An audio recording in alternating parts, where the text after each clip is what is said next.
To children fighting cancer all over the world, this show is for you. We are your home for hope. In the mix. Hey, this is Chris Midget with Give a Little Nashville. We're here with Nile Peaytt. He is with Hope Nation. Nile, tell us a little bit about how Hope Nation got started. Well, there's so many layers to it. So in the beginning, Hope Nation was more like a battle cry. We wanted Hope Nation. We wanted to bring the childhood cancer community together, whether it be individuals, families, schools, businesses, and said Hope Nation. That kind of had a good ring to it, and that sounds like you're building something cool, you know. Then we have so many people that are advocates for childhood cancer, and we're like, if you're going to have a team or you're going to build an army kind of a thing, everybody has their own thing, have their own position, their own job. That's what makes everything go fluently, you know. So we're like, we'll make it official. We'll get some bracelets, and we'll just go and just try to encourage people to inspire kids fighting cancer and raise awareness, because without awareness, there's no cure. So then we have phases. So Hope Nation became a podcast, which we do a couple times a week, and kids fighting cancer pick out the music. And this is fun. I'm doing this with one of my best friends is my producer, Thomas Hammonds. And it was really his idea, and he had to talk me into it. But once we got going, we did some trial and error, and we're doing pretty good with the podcast. And it just kind of started to evolve. We started sharing more like pages, and we're trying to get people to reach out and send cards and just be more involved. And a lot of people don't have the money. We're not asking people to write checks or go to people's houses or do anything. They can care from a distance and be just as effective. So we were like, all right, what can we do to make it grow a little more? So each week we would challenge different communities. We've had schools get involved. We've had gold outs. We do live shows in town here in Nashville. Then over the holidays, we came up with this other idea. I was like, what can we do? Because if we're going to do this, we need to grow, we need to expand, and we need to reach more people and bring more smiles, and that's kind of like our goal. We want these kids to feel special. So we know every time we do a show, we let one child pick out the music. And I said, what if we had something that a kid could listen to at the hospital or maybe in a chemo chair anytime? So here comes Hope Nation Radio, the online radio station. And that gives us an opportunity to do live shows, bring in our musical guests or whatever. But we have around 400 songs in rotation. And what's really neat about that is all the music that we have in rotation are songs that have been picked out by children fighting cancer over the last almost 2.5 years. And that makes it special to me. So every time I hear a song, I can picture in my mind, well, that's so-and-so in Florida, or that's so-and-so in Georgia, hey, And it's been a little bit of work here lately, but it's really neat that you can click onto a link and have a show. It's just for the kids. And I think one of the big things when you're in a hospital is passing time. And when you're in a room, what's a better way to calm down and relax than just with music? And these kids have their handprint on everything we do. So I might have some kids do a show, and we're looking to do a lot more with just Hope Nation Radio itself, maybe make it a foundation somewhere soon. And then we're going to be co-sponsoring an event coming up in March here in Nashville. It's an evening with the hit makers, and it's kind of going to be our launch party for the radio station too. So Hope Nation Radio is just taking wings. Hope Nation is really taking form as far as people across the country getting involved. And it's not just one or two here and there. It's consistency. And that's what we try to push. If you hear all this background noise, we're at Starbucks. So we're trying our luck here. But, the consistency and that is the main thing if you're going to raise awareness and reach out to these kids. And the main thing is, we got so many people and great organizations raising money for research, but they kind of forget about the kid over here in the corner. And that's what we don't want to forget. We want them to have fuel to fight, I guess you could say. So we want them to feel special because they are. And we want them to smile from the inside out, basically, I guess is what we're doing. And we have Kids of the Month, in which we have Jack Rollins this month, He's got a birthday coming up. He's going to be turning 4 this week. So we're wanting hundreds of people to send cards all across the country. I know somebody from Germany to send him a card, which is pretty cool.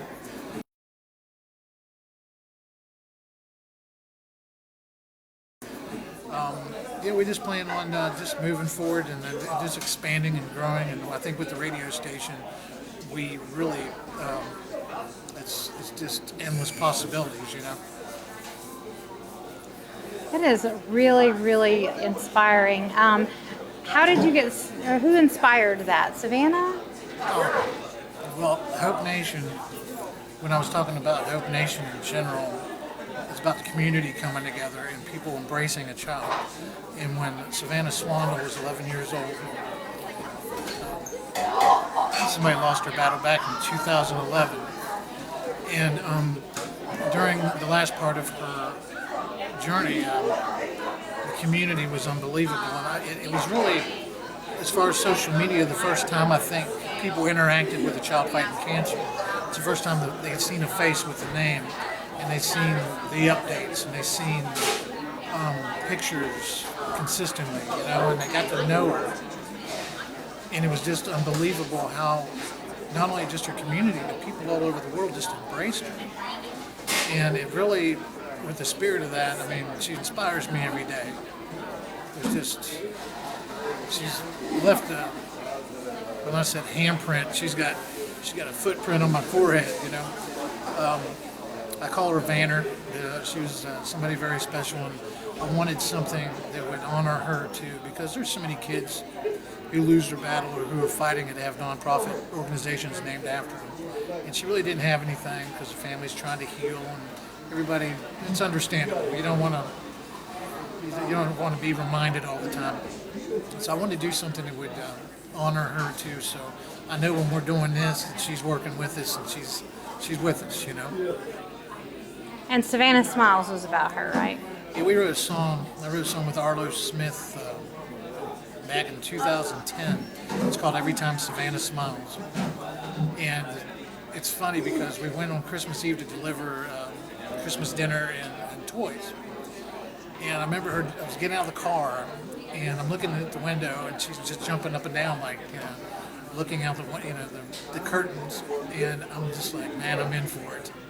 She's just cute as could be, you know. And just so appreciative and just so excited about everything, you know. And when we left that night, I said, you know, I'm going to write a song about her, right? I'm going to write a song about that smile. And then we kind of put it off to the side a little bit. Then she started getting worse. So I called Arlos, and we sat down and recorded it. And it's been played everywhere. And we just wanted it to be for her. We had CDs made, and she got to see her cover on a CD. And then we actually started to write a song together. But it's about the time she started going into hospice. And it's called Feeling Like a Kid Again. And she was known for wearing a little black hat, a little toboggan.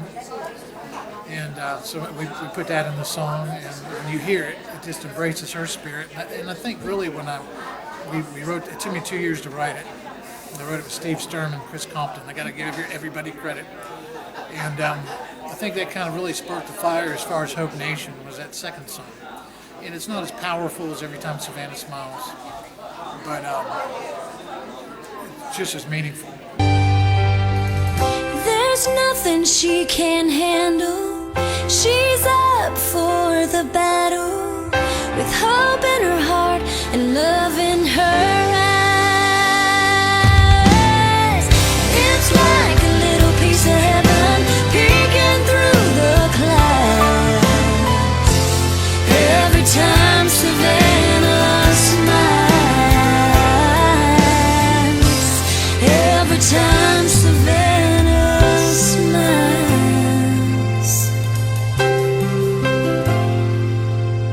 She sits on the edge of her hospital bed, wrapped up in a snuggie some stranger sent, a little impatient patient, 'cause she's been there quite a while.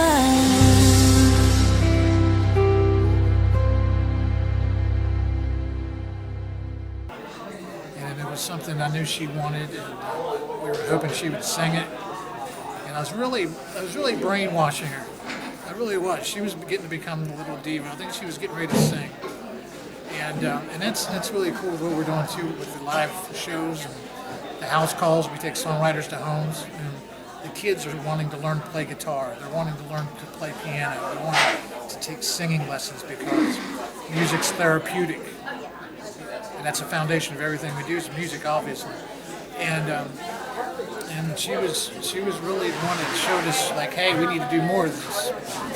And so every kid has given us has had input on what we do. When I say stepping stones, when I say they are our foundation, I mean I wouldn't be coming up with these ideas. They're doing them for me, you know. And they inspire. Whether they're still fighting or if they're gone, you know, we include them in everything we do. And you also have a song with Mackenzie, right? Mackenzie Carson. Now here's a whole nother. Here's a mess. Now, she's fighting thyroid cancer. She's 13 years old, and just love her to death. And we just really click. And we wrote a song together along with Nolan Neal. And basically, I went on her Facebook page, and there were some things that they wrote, and it just kind of clicked. And I said, "Hey, you want to write a song?" And she's all excited, and you know, she showed signs of being musical anyway, and it was pretty neat. We went to our house and we wrote the song. We went in and we recorded it, and it's called "Fight Like a Girl." It's simple. It's on her bracelet. It's a term that's constantly used for any woman fighting cancer or child, you know. But we wanted the song to not only mean something to a child or a female fighting cancer, but a female that's going through anything. And it's a song about strength. And when you listen to that song and you know who Mackenzie is, you know that she co-wrote that. I may be bruised, but I'm not broken. There's not a prayer that's left unspoken.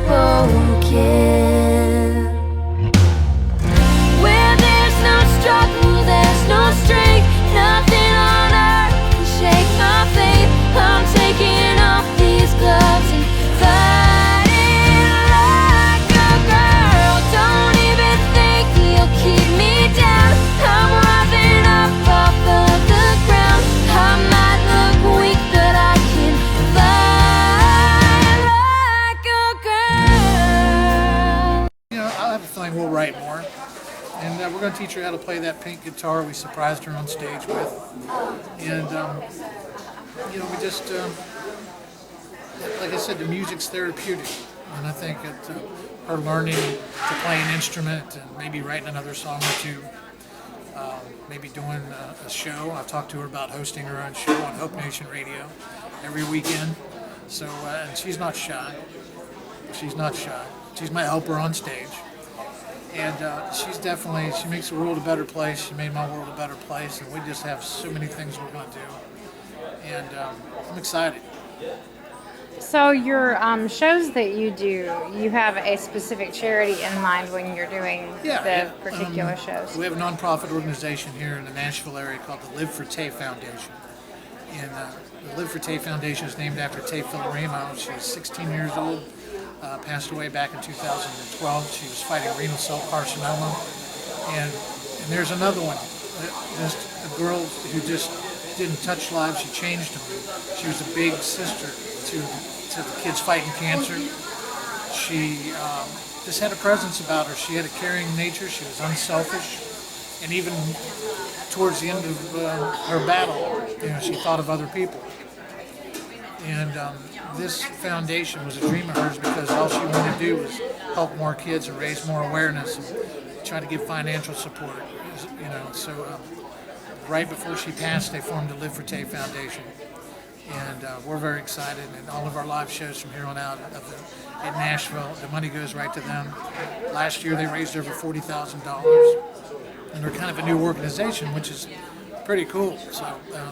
But they have a softball tournaments, they have a 5K, plus we do our live events. And we love bringing hit songwriters and some artists, and, you know. And what do they do with the money they raise? Well, you can actually go to their website at livefortay.org, and actually you can see the money where it goes, because what they do, they donate money to the families in need who have a child fighting cancer. And when you go to their site, it has a picture of what they're fighting, how much they gave, and a picture with the check.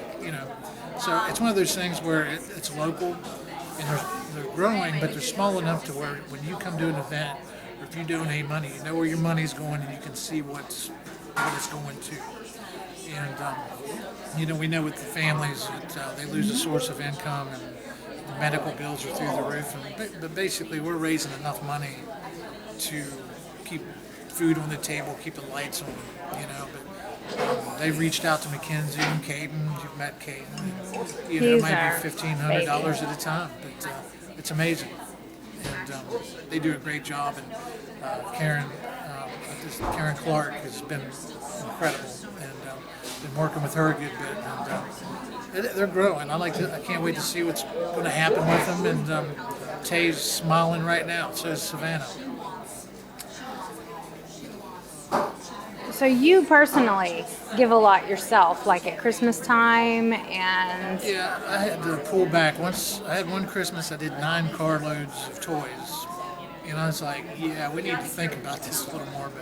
But we try to do everything we try to keep the holidays in general, whether it be Thanksgiving, Christmas, Easter. We try to do enough for a fair amount of families locally, to keep it normal. We want them to have the dinners. We want the smells in the house. We want everything just to be normal for once.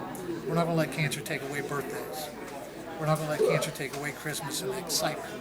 And I don't know how much we want to put out about it. We got a lot of out of pocket. I hate to admit we don't to. want. Yeah, we don't. Yeah, I'm just saying, you at Christmas time, Yeah.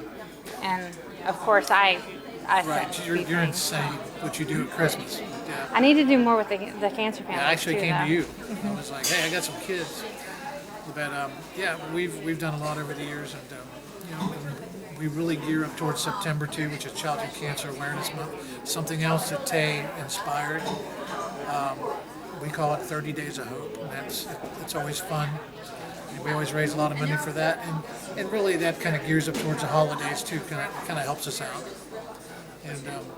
And we'd like to maybe do a nice Halloween party this year too. We missed Halloween last year, so. Let's see, what else? What are your websites for the? What's your site for the radio station? Well, the site, you can stay connected with everything we do just with hopeiseverything.org.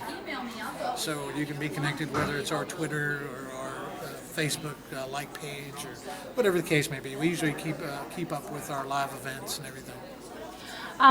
So can you name a few people that have been at some previous shows that are notable? I mean, everyone's we've wonderful, had Vince but Gill, Amy Grant, Restless Hearts, numerous times. Love those guys.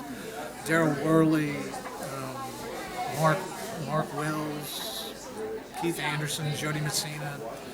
We have a pretty good list. Dean Sams. Well, yeah, Dean Sims. Actually, we had him in their former voice for Lone Star.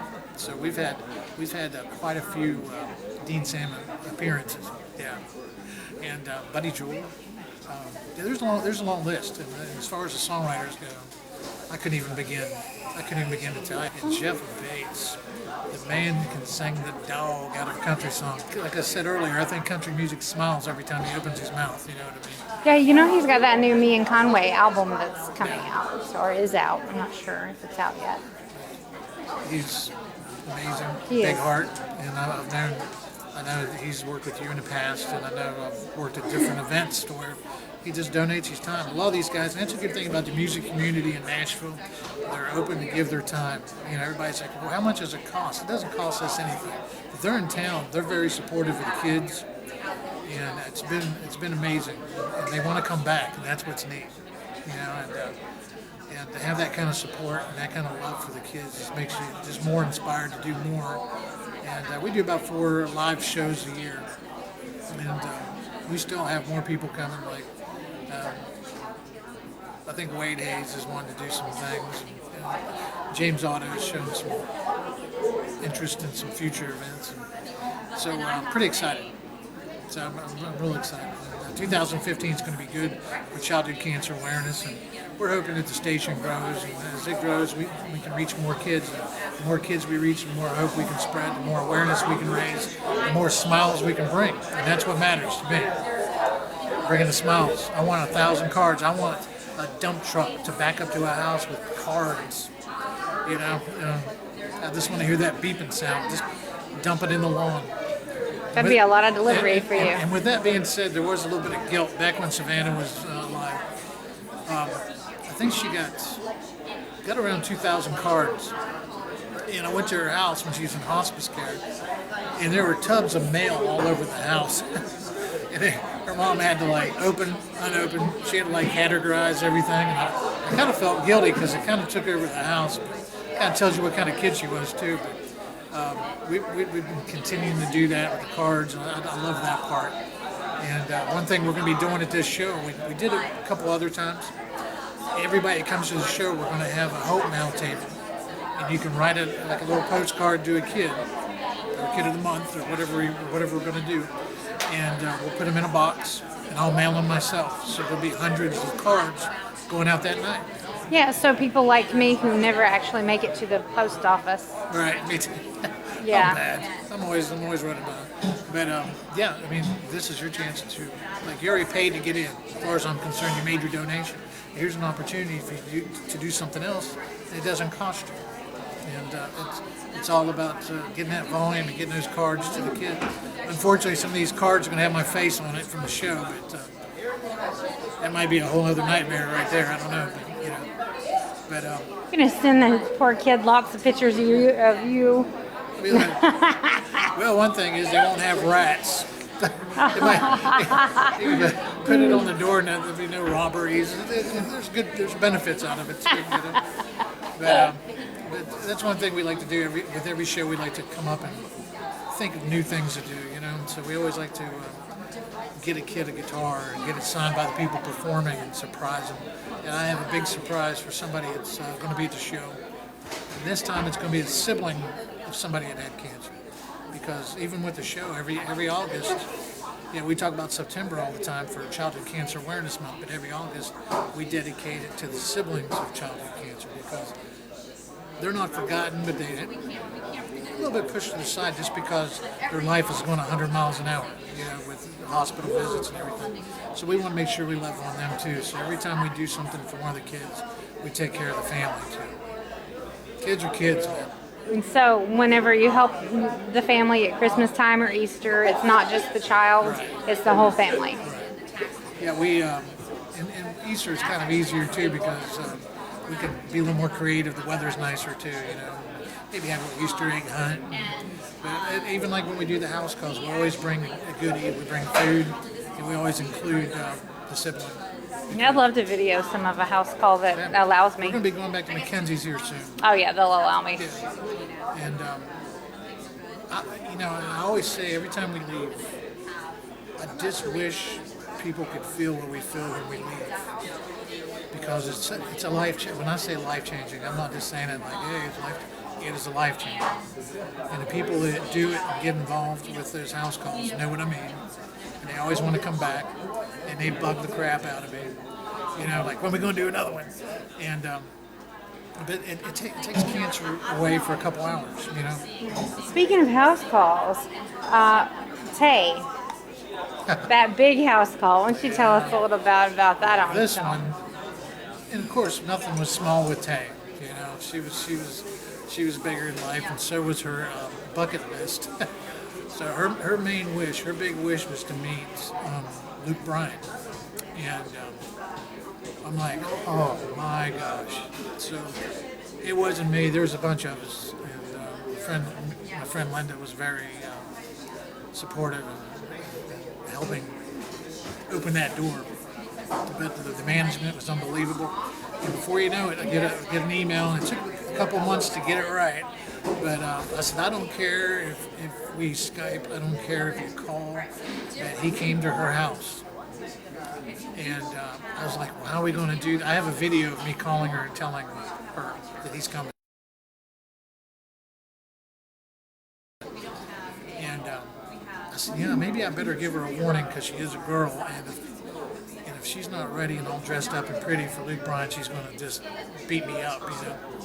So I gave her 2 days warning, and we showed up on a Thursday, and he stayed for an hour, and he was like just visiting, and he looked over and he said, "You guys mind if I play?" So he and I walked out to the car and got the guitar, and he played for another hour. So we were at her house for over 2 hours, and we got video of her singing with him on the couch. It was one of the most unbelievable days I've ever had a chance, ever experienced. And she passed away a couple weeks later. That was her last good day. She was in a lot of pain, and she had a pain pump in her spine. That was her last good day, and she just all she kept saying is, "I just wanted one more hug."